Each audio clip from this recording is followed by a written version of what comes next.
ඊළඟ දවසේ පාන් කනකොට මේ විදිහට හදලා බලන්නකො කොහොමද රස කියලා. මේකට බිත්තර දාන්න අවශ්‍ය වෙන්නේ නැහැ. ඉතින් ඔයාලා තාමත් අපේ YouTube channel එක subscribe කරලා නැත්නම් දැන්මම පල්ලෙහා තියෙන subscribe button එක ඔබලා ඊට එහා පැත්තේ තියෙන bell icon එක ඔබන්නත් අමතක කරන්න එපා. මේ සඳහා අද අපි අරගෙන තියෙනවා සෑන්ඩ්විච් පාන් පෙති 2යි, කඩල පිටි කප් 1යි, කොටුවට කපාගත්ත ලූණු, සීන්ව කපාගත් අම්මිරිස් ස්වල්පයක්, කොටුවට කපාගත්ත කැරට් ස්වල්පයක්. ඒ වගේම කොටුවට කපාගත් තක්කාලි. මුලින්ම මේ වගේ වාචනයක් අරගෙන එයට කඩල පිටි දාගන්න.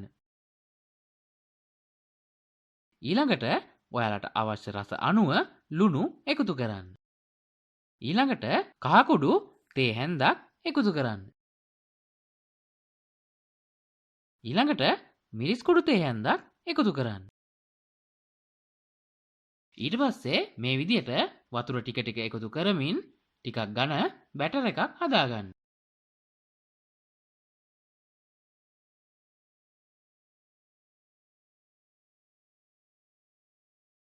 ඊළඟට මේ බැටර් එකට කොටුවට කපාගත්ත කැරට්, ලූණු, සීන්ව කපාගත් අමු මිරිස්, කොටුවට කපාගත්ත තක්කාලි එකතු කරන්න. එකතු කරලා හොඳින් කලවම් කරන්න.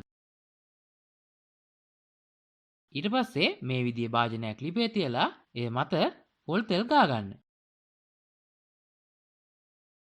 පොල් තෙල් ටික රත් වුණාට පස්සේ පාන් පෙත්ත අරගෙන මේ විදිහට අපි හදාගත්ත බැටර් එකේ දවටලා පාන් පෙත්ත බැදෙන්න තියන්න.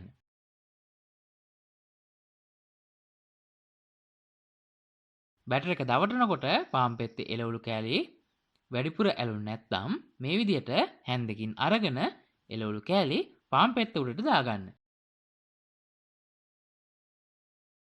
ඊට පස්සේ පාන් පෙත්ත අනිත් පැත්ත හරවලා ඒ පැත්ත හොඳින් බෙදගන්න. ඔන්න දැන් ඔයාලට රස බලන්න පුළුවන්. ඉතින් වීඩියෝ එක හොඳයි කියලා හිතෙනවා නම් යාළුවන්ට බලන්න ෂෙයා කරන්න.